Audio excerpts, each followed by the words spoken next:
সাবেক বিদ্যুৎ ও জ্বালানি উপদেষ্টা তৌফিক ইলাহি চৌধুরী গ্রেফতার নেওয়া হয়েছে ডিবি কার্যালয়ে। আজ তোলা হতে পারে আদালতে।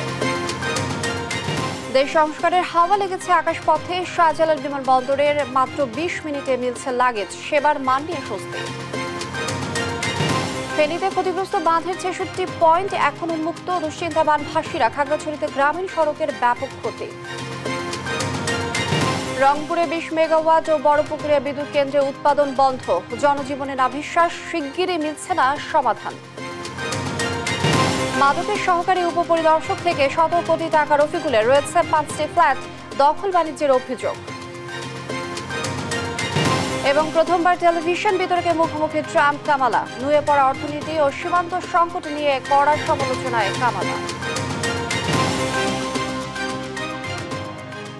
দেখছিলেন শিরোনাম সংবাদ সকালের সঙ্গে আছি আমি লিনি আফরোজ। এবারে বিস্তারিত। সাবেক প্রধানমন্ত্রী শেখ হাসিনার জ্বালানি উপদেষ্টা তৌফিক ইলাহিকে চৌধুরীকে গ্রেফতার করা হয়েছে। গত রাতে রাজধানীর গুলশান থেকে তাকে গ্রেফতার করে পুলিশ। এই তথ্য নিশ্চিত করেছে ঢাকা মহানগর পুলিশ। পরে তাকে নেওয়া হয় রাজধানীর ডিবি কার্যালয়। তবে তাকে কোন মামলায় গ্রেফতার দেখানো হয়েছে তা জানা যায়নি। গত ৫ আগস্ট শেখ হাসিনা পালিয়ে যাওয়ার পর থেকে এ পর্যন্ত এ নিয়ে ২৪ মন্ত্রী, এমপি ও উপদেষ্টাকে গ্রেফতার করা হলো। সাবেক আমলা তৌফিক ইলাহি চৌধুরী ২০০৯ সালে আওয়ামী লীগ সরকার ক্ষমতায় আসার পর ২ মেয়াদে সাবেক প্রধানমন্ত্রী শেখ হাসিনার বিদ্যুৎ, জ্বালানি ও খনিজ সম্পদ বিষয়ক উপদেষ্টার দায়িত্ব পালন করে আসছিলেন। অন্তর্বর্তী সরকার, শিক্ষা, অর্থ, শ্রম খাত, নির্বাচন কমিশন, বিচার বিভাগ, বেসামরিক প্রশাসন এবং ব্যবসার পরিবেশে গুরুত্বপূর্ণ সংস্কারে প্রতিশ্রুতিবদ্ধ বলে জানিয়েছেন প্রধান উপদেষ্টা ডক্টর মোহাম্মদ ইউনূস। মঙ্গলবার বিকেলে রাষ্ট্রীয় অতিথি ভবন যমুনায় নেদারল্যান্ডের রাষ্ট্রদূত ইরমা ভ্যান ডুরেন সৌজন্য সাক্ষাতে এলে এ কথা বলেন তিনি। সরকারি উচ্চাভিলাষী সংস্কার এজেন্ডায় ডাচদের সমর্থন কামনা করে ডক্টর ইউনূস বলেন, শেখ হাসিনার শাসনের প্রতিটি প্রতিষ্ঠান ধ্বংস করা হয়েছে। এসব প্রতিষ্ঠানকে ঢেলে সাজাতে হবে। এ সময় অন্তর্বর্তী সরকারের প্রতি তার দেশের পূর্ণ সমর্থন ব্যক্ত করেন রাষ্ট্রদূত। বলেন, নেদারল্যান্ডস বাংলাদেশের কৃষি, শিল্প, অর্থনীতি, বন্যা ব্যবস্থাপনা সহ নানা বিষয়ে সহযোগিতা আরও জোরদার করবে।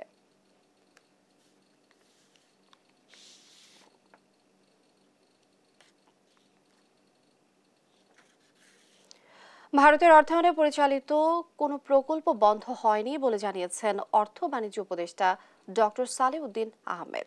সচিবালয়ে ভারতীয় হাইকমিশনের প্রণয় ভার্মার সাথে সৌজন্য সাক্ষাৎ শেষে একথা বলেন তিনি।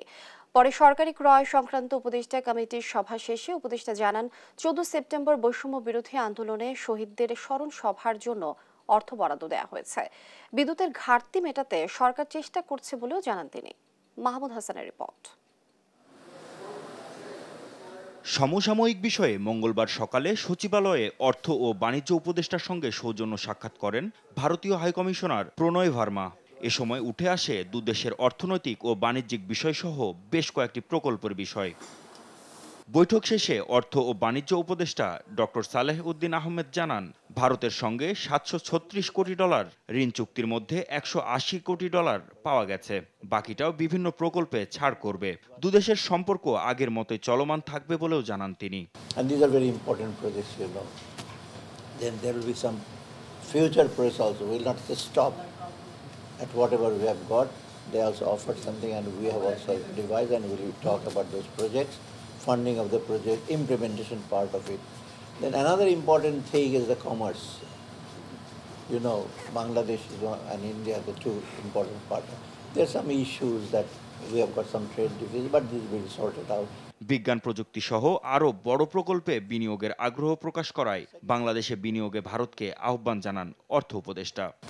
They have expertise in various fields, including nuclear fields and all that. So there is our project and our scientific research laboratory, you know, under that is another hat I am wearing, science and technology. So they also offer, and they are already doing it. So science and technology cooperation, which is very, very important. So overall that is thing, and we have assured them Bangladesh is a very good place for investment, for economic cooperation, and they have taken note and they will continue. That is all.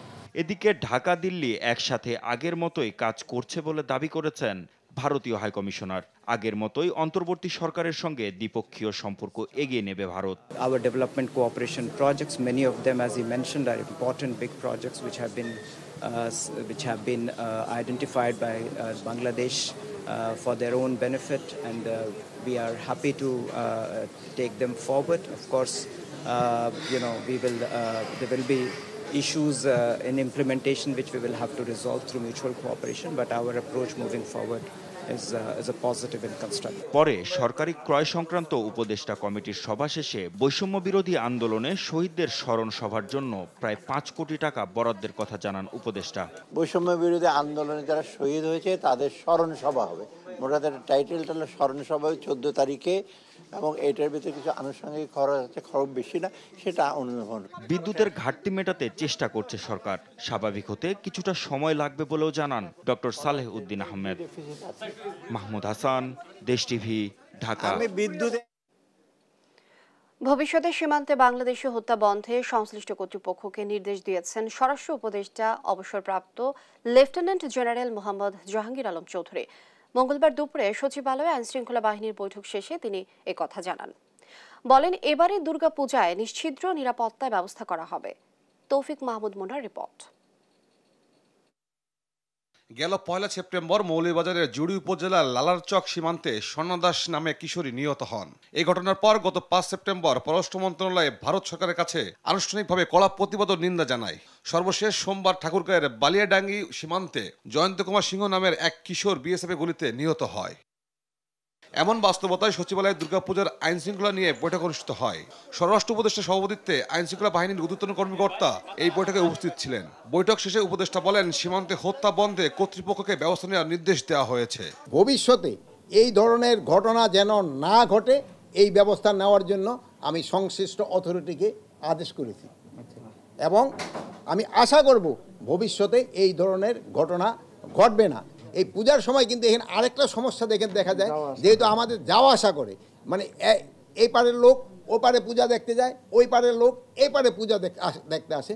আমি এই জন্য এখানে সবাইকে আমি অনুরোধ করেছি যে এবার যেন আপনারা বর্ডার বেল্টে ভালো ভালো পূজা মণ্ডপ করেন, যেন আমাদের লোক ওই পারে যেন না যায় পূজা দেখার জন্য, আর ওই পারের লোকও যেন এই পারে না আসে, এইটার ব্যবস্থা নেওয়ার জন্য। এবারে দুর্গাপূজায় সব ধরনের নিরাপত্তা দেওয়া হবে উল্লেখ করে উপদেষ্টা জানান, এবার পুজো হবে 32,666টি পূজা মণ্ডপে। এবারকার স্বেচ্ছাসেবক নিয়োগটা একটা ডিফারেন্ট হবে। স্বেচ্ছাসেবক বাংলাদেশের যে কোনো নাগরিকের থেকে নিয়োগ করা হবে, এবং এই স্বেচ্ছাসেবকদের টাইমও দেওয়া যাবে। যে ধরেন যে স্বেচ্ছাসেবক রাত 1টা থেকে রাত 3টা পর্যন্ত, স্বেচ্ছাসেবক রাত 3টা থেকে রাত 5টা পর্যন্ত, এবং এই স্বেচ্ছাসেবকদের সংখ্যা কমের পক্ষে রাত্রে 3 জন, দিনে 2 জন। এবারে দুর্গাপূজায় প্রধান উপদেষ্টা 4 কোটি টাকার বরাদ্দ দেওয়ার কথা জানান স্বরাষ্ট্র উপদেষ্টা। তৌফিক মাহমুদ মুন্না, দেশ টিভি, ঢাকা। অন্তর্বর্তী সরকার দায়িত্ব নেয়ার পর হযরত শাহজালাল আন্তর্জাতিক বিমানবন্দরে বইছে সুবাতাস। যাত্রী লাঞ্ছনা, লাগেজ কেটে চুরি, ইমিগ্রেশন পুলিশ, কাস্টম সহ পদে পদে হয়রানির বদলে যাত্রী সেবার মান বাড়িয়েছে কর্তৃপক্ষ। মাত্র 20 মিনিটে লাগেজ পেয়ে স্বস্তি যাত্রীদের। ফ্রি ওয়াইফাই, ফ্রি টেলিফোন সার্ভিসেও কমেছে যাত্রী ভোগান্তি। হযরত শাহজালাল আন্তর্জাতিক বিমানবন্দর ঘুরে রিপোর্ট করছেন জান্নাতুল মোহনার। যাত্রী ভোগান্তি, অনিয়ম, অব্যবস্থাপনায় যেন নিত্যদিনের ঘটনা হযরত শাহজালাল আন্তর্জাতিক বিমানবন্দরে। তবে অন্তর্বর্তীকালীন সরকার ক্ষমতা নেওয়ার পর থেকেই পাল্টাতে শুরু করেছে বিমানবন্দরের পরিবেশ। দেশ সংস্কারের হাওয়া লেগেছে আকাশপথের এ বন্দরে। বদলে গেছে যাত্রী সেবা থেকে শুরু করে কার পার্কিং এলাকার নৈরাজ্য, ভেঙেছে দর্শনার্থীদের টিকিট বিক্রির সিন্ডিকেট ও পাবলিক টয়লেট সহ নাগরিক সব সেবায়। দীর্ঘদিনের অনিয়ম আর অশোভন আচরণের পর হঠাৎ দ্রুত লাগেজ প্রাপ্তি, ফ্রি ওয়াইফাই, ফ্রি টেলিফোন, কর্মচারীদের সদাচরণের মতো স্বাভাবিক ঘটনায়ও হতবাক প্রবাসী ও যাত্রীরা। যারা প্রশাসনে আছেন খুবই ভালো সার্ভিস দিচ্ছেন।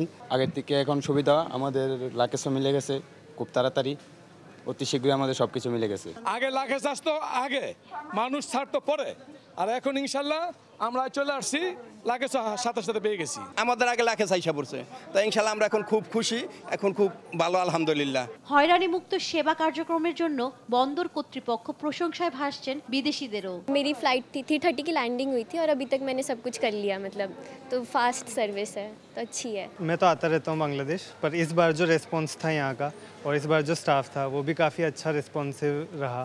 বাংলাদেশ বিমান বাহিনীর তত্ত্বাবধানে যাত্রীদের নিরাপদ ও পরিচ্ছন্ন সেবা নিশ্চিত করা হচ্ছে বলে জানান বিমানবন্দরের নির্বাহী পরিচালক।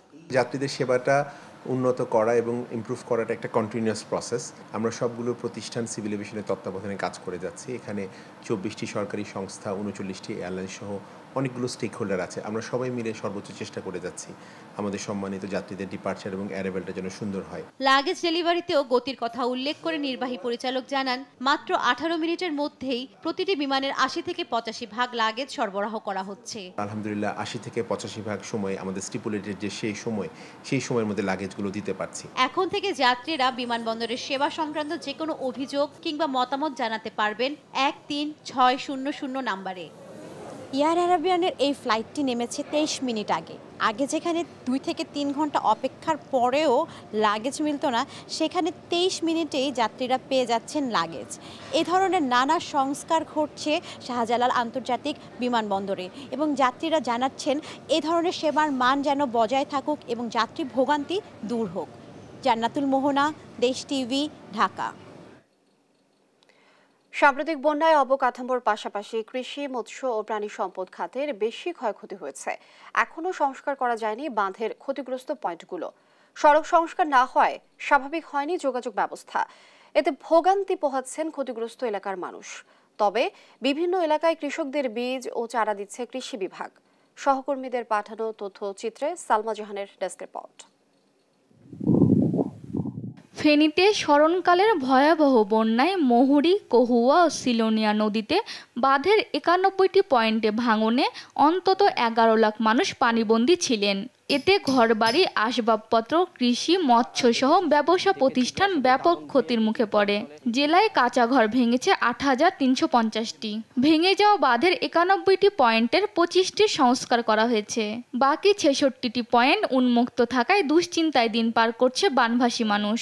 ভারত থেকে যে নেমে আসা পানিগুলো এই নদীতে ধারণ করার ক্ষমতা নাই, এই নদীর ড্রেজিং নাই, নদীর শাসন নাই, নদীকে খনন করার কোনো ব্যবস্থা নাই। এটা এই অঞ্চলের মানুষ, এই জনপদের মানুষ সবসময় বলে আসছে যে নদীগুলো খনন করেন। সরকার আসে, সরকার যায়, কিন্তু এই জনপদের মানুষের ভাগ্যের কোনো পরিবর্তন হয় না। আমরা 2 দফা করি এই পাথরে রোপণ করেছি, তারপর দফা নিয়ে গেছে, তারপর জালও নিয়ে গেছে। এইটা আমাদের বাড়ি, এই পাশের বাড়ি। এবারের বন্যায় কুমিল্লার অন্তত 60,000 হেক্টর ফসলি জমি বন্যায় প্লাবিত হয়। ভেসে যায় 3000 হেক্টর আমনের বীজতলা। সংকট উত্তরণে সরকারিভাবে চারা ও বীজ দেওয়া হচ্ছে বলে জানিয়েছে কৃষি বিভাগ। রোপা আমন আমাদের প্রায় 25,000 হেক্টর রোপা আমন জমির ধান রোপণ করা হয়েছিল। এই 25,000 হেক্টরের মধ্যে 22,000 হেক্টরের মতোই পুরো ধ্বংস হয়ে গেছে। রোপা আমনের বাইরেও সরকার কৃষকদেরকে আগাম সবজি চাষের জন্য, পারিবারিক সবজি বাগানের জন্য প্রায় 16,700 কৃষককে প্রণোদনা দিবে। সেখানেও বীজ সহায়তার সাথে আর্থিক সহায়তা আছে। এর পরবর্তীতে আগাম রবি ফসলের জন্য 8টা ফসলে, আমরা কুমিল্লা জেলায় 8টা ফসলে 15,000 কৃষককে প্রণোদনা দেওয়া হচ্ছে এবং আমরা তাদের সাথে সারাক্ষণে আছি। আমরা চেষ্টা করছি যে কৃষকরা যেন তাদের মনোবল না হারায়। খাগড়াছড়িতে সড়কের ক্ষয়ক্ষতি চোখে পড়ার মতো। এলজিইডির তথ্য মতে জেলায় 107 কিলোমিটার গ্রামীণ সড়ক, 14টি কালভার্ট ও 3টি বড় সেতুর ক্ষতি হয়েছে। সালমা জাহান, নিউজ ডেস্ক, দেশ টিভি। উৎপাদন বন্ধ রয়েছে রংপুরে 20 মেগাওয়াট ও দিনাজপুরের বড় পুকুরিয়া বিদ্যুৎ কেন্দ্রে। এই 2 বিদ্যুৎ কেন্দ্র বন্ধ থাকায় জাতীয় গ্রিডে বিদ্যুৎ সরবরাহ করতে না পারায় সীমাহীন দুর্ভোগে পড়েছেন এই বিভাগের মানুষ। কবে নাগাদ এই পরিস্থিতি স্বাভাবিক হবে তাও জানাতে পারেননি সংশ্লিষ্টরা। রংপুর থেকে রফিকুল ইসলামের প্রতিবেদন। দিনাজপুরের বড় পুকুরিয়ায় 3টি ইউনিট থেকে 525 মেগাওয়াট বিদ্যুৎ উৎপাদন হতো, কিন্তু দীর্ঘদিন বন্ধ রয়েছে 2টি ইউনিট। বাকি 1 ইউনিট থেকে প্রতিদিন 200 মেগাওয়াট জাতীয় গ্রিডে যুক্ত হলেও গেল 4 দিন থেকে সেটিও বন্ধ। রহস্যজনকভাবে বন্ধ রয়েছে রংপুর 20 মেগাওয়াট বিদ্যুৎ কেন্দ্র। কর্তৃপক্ষ বলছে রংপুর বিভাগের 8 জেলায় পল্লী বিদ্যুৎ ও নেসকো মিলে চাহিদা 1200 মেগাওয়াট, সেখানে মিলছে 500 থেকে 700 মেগাওয়াটেরও কম। চাহিদার তুলনায় প্রায় অর্ধেক ঘাটতি থাকায় এই সংকট বেড়েই চলছে।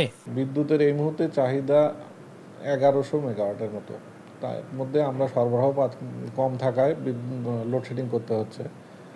এখানে আমরা বর্তমানে সরবরাহ পাচ্ছি 700 মেগাওয়াট। বিদ্যুতের এমন ভয়াবহ বিপর্যয় ও লোডশেডিংয়ে নাভিশ্বাস উঠেছে জনজীবনে। প্রায় কর্মহীন থাকছেন বিদ্যুৎ চালিত ক্ষুদ্র ব্যবসায়ীরা। গ্রামে যেমন আগে কারেন্ট গেলে 2 ঘন্টা 2.5 ঘন্টা ছিল না, শহরে আধা ঘন্টা 45 মিনিট পর্যন্ত কারেন্ট থাকে না, একটা না। কারেন্ট না থাকার সত্ত্বে আমাদের কাজ কাম কম হইতেছে, সাপ্লাই কম দিতে পারতেছি। এখন ধরুন যে 3-4 ঘন্টা 5 ঘন্টা এরকম লোডশেডিং, এই জন্য ধরুন যে আমার কাজটা সময়মতো আমি করতে পারতেছি না। সাধারণ মানুষ বলছেন লো ভোল্টেজ ও লোডশেডিংয়ে নষ্ট হচ্ছে ইলেকট্রনিক যন্ত্র।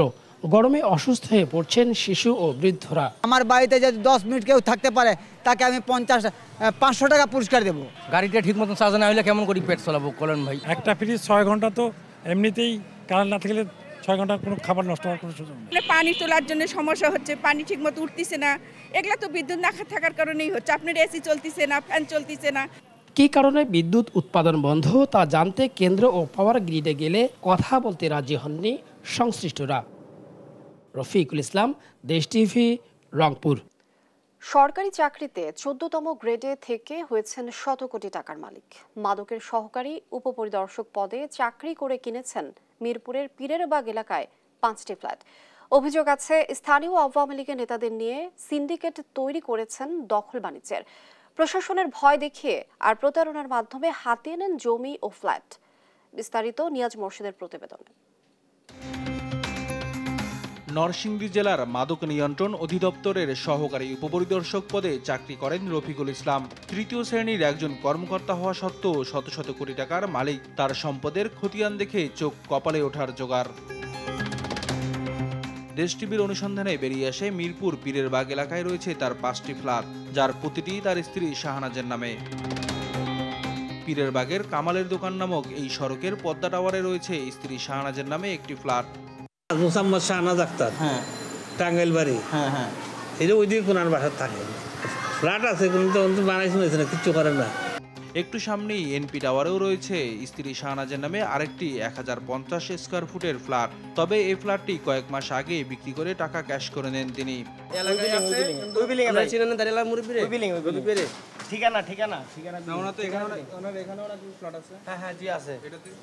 এছাড়া একই এলাকায় ঠিকানা ভবনের 8ম তলায় 1200 স্কয়ার ফুটের ফ্ল্যাটটি তিনি নিজেই বসবাস করেন। কথা হয় বাড়ির কেয়ারটেকারের সঙ্গে। এখানে নিজের ফ্ল্যাট। কত ফ্ল্যাট এখানে? এখানে আছে একটা। এই অনুসন্ধানের মাঝেই খোঁজ আসে পশ্চিম শেওড়াপাড়ায় সন্ধান মিলেছে তার আরেকটি বাসগৃহের। তবে ভবন নির্মাণাধীন থাকায় যথাযথ কর্তৃপক্ষের সন্ধান পাওয়া যায়নি।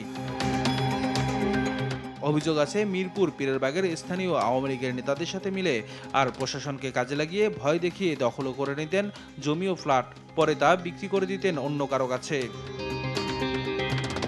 তার দখল বাণিজ্যের শিকার হয়ে এক ভুক্তভোগী দুদকে তার বিরুদ্ধে অভিযোগ করেন, মামলা করেন আদালতেও। কিছুই বলতে চায় না, ওরা হচ্ছে বলবেও না, নিয়ম করবে না, মানে লুটপাট করে খাবে। অলরেডি বিল্ডিং এ বানানোর সময় 2 কোটি টাকা লুট করে খাইছে অলরেডি।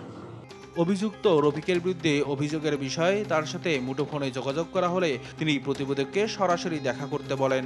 আপনি কই আছেন এখন? আমি নরসিংদী।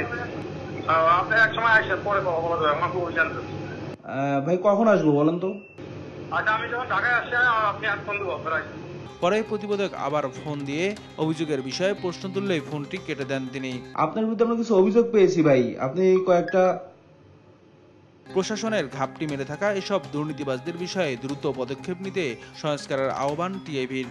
সরকারি কর্মচারী যে পর্যায়ে হোক না কেন এবং যে বিভাগে কর্মরত হোক না কেন, পুলিশ সহ অন্যান্য যে কোনো খাতে, বৈধতার সাথে সামঞ্জস্যপূর্ণ অবস্থায় এই ধরনের বিশাল অর্থ সম্পদের মালিকানা অর্জন করা অস্বাভাবিক এবং এটি অবশ্যই খতিয়ে দেখা দরকার। প্রশাসনের রন্ডে রন্ডে ছড়িয়ে ছিটিয়ে থাকা এমন দুর্নীতিবাজদের আইনের আওতায় আনার দাবি সচেতন নাগরিকদের। নিয়াজ মোর্শেদ, দেশ TV, Dhaka. Amazing taste, Mr. Noodles.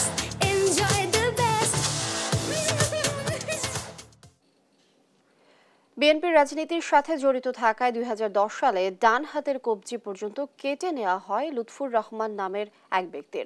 2018 সালে আওয়ামী লীগের করা নাশকতার মামলায় বেশ কয়েক মাস জেলও খাটেন তিনি। অভিযোগ উঠেছে স্বৈরাচারী শেখ হাসিনার পতনের পর এক নেতার আক্রোশের শিকার হয়ে নাশকতার মামলায় এবারও আসামি ময়মনসিংহের মুক্তাগাছা উপজেলার ঘোগা ইউনিয়নের সদস্য লুৎফুর। এ নিয়ে দলের ভেতর বাহিরে তোলপাড় সৃষ্টি হয়েছে। ময়মনসিংহ থেকে সহকর্মী ইলিয়াস আহমেদের রিপোর্ট, জানাচ্ছেন টুম্পা আফরোজ। মুক্তাগাছা উপজেলার ঘোগা ইউনিয়নের 9 নম্বর ওয়ার্ডের টানা 3 বারের মেম্বার লুৎফর রহমান বিএনপির রাজনীতি করায় 2010 সালে একই ওয়ার্ড আওয়ামী লীগের সভাপতি আবু বকর সিদ্দিক দুলাল তার একটি হাত কেটে নেন। তখন তার নামে করা হয় নাশকতার মামলাও। অভিযোগ উঠেছে সম্প্রতি রাজনৈতিক পট পরিবর্তন হলে উপজেলা বিএনপির সিনিয়র যুগ্ম আহ্বায়ক কামরুজ্জামান লেবুর আক্রোশের শিকার হয়ে বিএনপির নেতার করা মামলায় আসামি হন লুৎফর। ঘটনার পর থেকে পলাতক রয়েছেন তিনি। এমন ঘটনায় তার পরিবারেও নেমে এসেছে হতাশা। যখন আওয়ামী লীগের আমল ছিল আমি আধা রইলাম, বিএনপি সাপোর্ট করে দিকে, বিএনপির দল করে দিকে হাত হারাইলাম। আমি 3 বারের মেম্বার। বিগত দিনে আমি 2 টার্ম মেম্বারই করছি আমার ইউনিয়নে কামরুজ্জামান লেবু চেয়ারম্যানের সাথে। বিএনপি আবার বিএনপি তারা মামলা করে, এটা একটা দুঃখজনক। শত্রু আছে, তার অনেক শত্রুরাই করছে। শত্রুরা না করলে তারপর বিএনপির মামলা থাকতে আবার আওয়ামী লীগের মামলা হয় কেমন? শুধু লুৎফর নয়, কামরুজ্জামান লেবুর আক্রোশের শিকার হয়ে মামলায় আসামি হয়েছেন বিএনপি কর্মী বুলবুল এবং মুন্নাফ মিয়া কামাল। ফেরারি আসামি হয়ে বাড়ি ছাড়া তারা। 22 সালে ইউনিয়ন পরিষদ নির্বাচন হয়, আমি তার ফেভারে বা তার পক্ষে ইউনিয়ন পরিষদ নির্বাচন করি নাই বিদায় রাগ বা জিদের বশবর্তী হয়ে উনি আমার অনেক ক্ষতি করার চেষ্টা করতেছে। নাশকতার মামলায় বিএনপির 3 জনকে আসামি করা দুঃখজনক বলছেন সিনিয়র নেতারা। আর কামরুজ্জামান লেবুর দাবি তারা বিএনপি নয় আওয়ামী লীগের রাজনীতির সাথে জড়িত। লেবু চেয়ারম্যান যেই হোক, দলের যত বড় নেতাই হোক, জননেতা, দেশ নেতা, ভবিষ্যৎ রাষ্ট্রনায়ক তারেক রহমানের সুস্পষ্ট নির্দেশনা আছে যে চোর বিদায় করে ডাকাত আনা যাবে না। দীর্ঘদিন আওয়ামী লীগ করে, মুন্নাফরাও আওয়ামী লীগ, যুবলীগের সাথে একবার ছবি সহ সবই আছে। যুবলীগের সাথে এলাকায় মহারা নানা নিয়ে আছে। যে জাকারিয়া হারুন যেটা বলছে এটা তো ভালো একটা। নাশকতার অভিযোগ এনে গত 30 আগস্ট মুক্তাগাছা থানায় সাবেক সংস্কৃতি প্রতিমন্ত্রী KM খালিদ সহ 92 জনের নাম উল্লেখ ও অজ্ঞাত 1500 জনকে আসামি করে মামলা করেন দাউগাঁও ইউনিয়নের 9 নম্বর ওয়ার্ড বিএনপির সাধারণ সম্পাদক তারিকুল ইসলাম। নিউজ ডেস্ক, দেশ টিভি। তীব্র লোডশেডিংয়ের কবলে পড়েছে জয়পুরহাট জেলা। দিনে রাতে দীর্ঘ লোডশেডিংয়ে জনজীবনে বেড়েছে দুর্ভোগ। এ নিয়ে আরও জানবো দর্শক। আমাদের সাথে যোগ দিচ্ছেন সহকর্মী রেজাউল করিম রেজা। রেজা, জয়পুরহাটে লোডশেডিংয়ের বিষয়ে বিস্তারিত জানাবেন, আর এর প্রভাবে জনজীবনের দুর্ভোগ নিয়ে বিস্তারিত জানাবেন। লিনিয়া, আমি এখন দাঁড়িয়ে আছি জয়পুরহাটের নেস্কো অফিসের সামনে। আমি একটা বিষয় জানিয়ে রাখি যে গত প্রায় 2 সপ্তাহ থেকে বিদ্যুতের যে অবস্থা, এই বিদ্যুতের অবস্থার কারণে কিন্তু এই আমাদের জয়পুরহাটের জনজীবন প্রায় দুর্বিষহ হয়ে গেছে। অর্থাৎ একটা ফিডারে বন্ধ রেখে আরেকটা ফিডারে চালু করা হয়। তো এখানে এখানকার নেস্কোর যে নির্বাহী প্রকৌশলী সুমন সূত্রধরের সাথে আমি কথা বলেছি। তিনি যেটি জানিয়েছেন যে আসলে প্রত্যেক দিন যে 17 মেগাওয়াট বিদ্যুৎ এখানে চাহিদা প্রয়োজন, সেখানে কিন্তু তারা 7 থেকে 10 মেগাওয়াট বা 11 মেগাওয়াট পর্যন্ত বিদ্যুৎ পাচ্ছে। তো এখানে যে আমাদের এই 35 কিলোমিটার যে এই যে বিদ্যুৎ সরবরাহ করা হয় নেস্কোর আওতাধীন, এখানে 33,000 কিন্তু গ্রাহক আছে। 33,000 গ্রাহকই কিন্তু তাদের পরিবার পরিজন নিয়ে নানা রকম ভোগান্তি এবং বিদ্যুতের যে 1 ঘন্টা থাকে 1 ঘন্টা পর কিন্তু তারা বিদ্যুৎ আবার পায় না।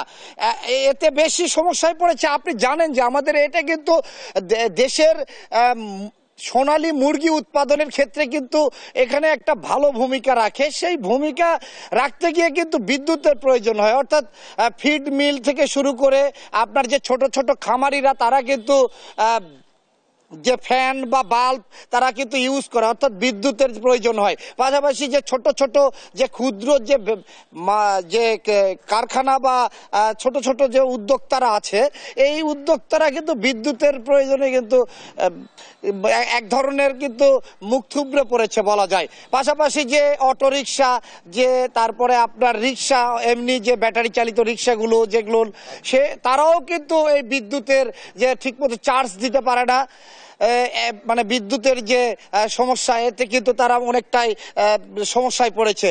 পাশাপাশি পল্লী বিদ্যুতের কিন্তু আরো বেহাল অবস্থা, পল্লী বিদ্যুতের একই অবস্থা।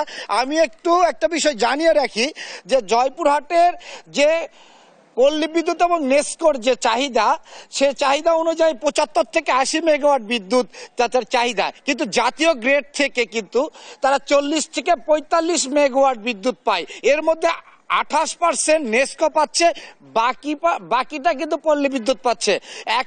আমি মানে সবার সাথে কথা বলে যেটি জানিয়েছি যে একই রকম অবস্থা, তারা কিন্তু বিদ্যুৎ চাহিদা অনুযায়ী পাচ্ছে না।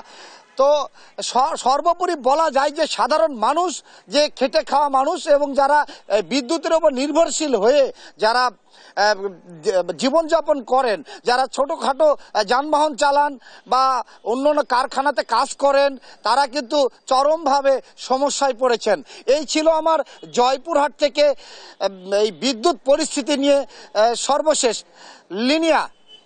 রেজা, অসংখ্য ধন্যবাদ আপনাকে। দর্শক, জয়পুরহাট থেকে যুক্ত ছিলেন আমাদের সহকর্মী রেজা। বন্যার পানি নেমে যাওয়ায় ফুটে উঠেছে ক্ষতচিহ্ন, ক্ষতিগ্রস্ত হয়েছে কৃষিখাত, বিপাকে সাধারণ মানুষ। এ নিয়ে আরো জানাতে নোয়াখালী থেকে সরাসরি যোগ দিচ্ছেন সহকর্মী মাওলা সুজন। সুজন, আমরা যেমনটা জানি, বন্যার পানি নেমে গেলে ক্ষয়ক্ষতির চিহ্ন ভেসে ওঠে। আপনি জানাবেন বন্যায় কি পরিমাণ ক্ষয়ক্ষতি হয়েছে?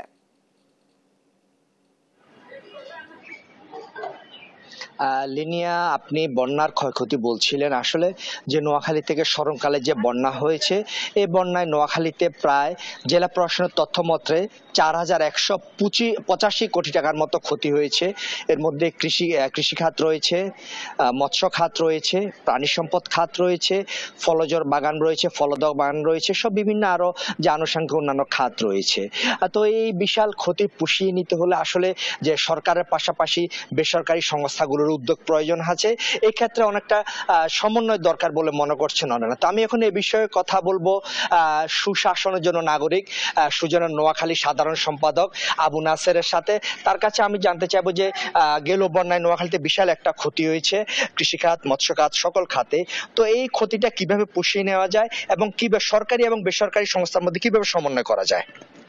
দেখুন, নোয়াখালীতে স্মরণকালের ভয়াবহ বন্যা এবং জলাবদ্ধতায় শুধু যে জনজীবনের ব্যাপক ক্ষতি হয়েছে তা না, এখানকার কৃষি, অর্থনীতি, মৎস্য, প্রাণী সম্পদ, শিক্ষা খাত থেকে শুরু করে প্রতিটি খাতে ব্যাপক ক্ষতি হয়েছে। সড়ক যোগাযোগ ব্যবস্থা একেবারে বিধ্বস্ত হয়ে গেছে। গতকালকের প্রতিবেদন পর্যন্ত যতটুকু জানতে পেরেছি, নোয়াখালীর যতগুলো শিক্ষা প্রতিষ্ঠান রয়েছে, সরকারি বেসরকারি, মাদ্রাসা থেকে শুরু করে স্কুল, কলেজ, মাদ্রাসা, উচ্চ মাধ্যমিক, প্রাথমিক, সবকিছু মিলিয়ে প্রায় 80% উপরে একেবারে ক্ষতিগ্রস্ত হয়েছে। শিশুদের বই পুস্তক নষ্ট হয়ে গেছে, একই সাথে মৎস্যের সবগুলো শেষ হয়ে গেছে। মানুষের বাড়িঘর এখনো পর্যন্ত নিমজ্জিত। এখনো পর্যন্ত নোয়াখালীতে 13 লক্ষ মানুষ পানিবন্দী। এখনো পর্যন্ত 2 লক্ষ লোক আশ্রয় কেন্দ্রে আশ্রয় নিতে হচ্ছে এবং এখনো পর্যন্ত আজকের এই দিন পর্যন্ত প্রায় 500-র উপরে আশ্রয় কেন্দ্র খোলা হয়েছে। অসংখ্য বিদ্যালয় এখনো আশ্রয় কেন্দ্র করে রাখা হয়েছে। ফলে এই দুর্যোগ থেকে মানুষকে রক্ষা করতে হলে যেই ক্ষয়ক্ষতি হয়েছে, এজন্য এখনো পর্যন্ত যেই জরিপ কাজ চলছে, যেই তথ্য সংগ্রহ চলছে, এটি সুচারুভাবে সম্পন্ন করে খাতভিত্তিক পুনর্বাসন কার্যক্রম হাতে নিতে হবে। শুধু সরকারিভাবে এই কার্যক্রম হাতে নিলে চলবে না, বেসরকারিভাবে বিত্তবান যারা রয়েছে স্থানীয়রা, তাদেরকেও নিতে হবে। বিশেষ করে সরকারিভাবে কৃষিকে পুনর্জাগরণের জন্য প্রান্তিক কৃষকদেরকে প্রণোদনা দিতে হবে, সহজ শর্তে ঋণ দিতে হবে, আগের ঋণ মওকুফ করতে হবে। মৎস্য খাত একই অবস্থা করতে হবে। নোয়াখালীর সুবর্ণচরকে বলা হয় শস্য ভাণ্ডার, এখানকার সবজি গোটা বাংলাদেশে যায়, কিন্তু আজকে সেই কৃষকরা একেবারে পথে বসে গেছে, কোনো সবজি নেই, একেবারে শতভাগ সবজি ক্ষেত বিলীন হয়ে গেছে। তাদেরকে প্রণোদনা দিয়ে আবার জাগিয়ে তুলতে হবে। এখানে যে গবাদি পশু প্রাণী সম্পদের ব্যাপক ক্ষতি হয়েছে, গোচারণ ভূমি একেবারে নেই, গরু মহিষের ছাগল বেড়ার নতুন করে বিভিন্ন ভাইরাসজনিত রোগ দেখা দিয়েছে। এই প্রান্তিক কৃষকদেরকে নতুন করে জাগিয়ে তোলার জন্য, আবার তারা ঘুরে দাঁড়ানোর জন্য তাদেরকে প্রণোদনা দিতে হবে, সহজ শর্তে ঋণ দিতে হবে, আগের ঋণ মওকুফ করতে হবে।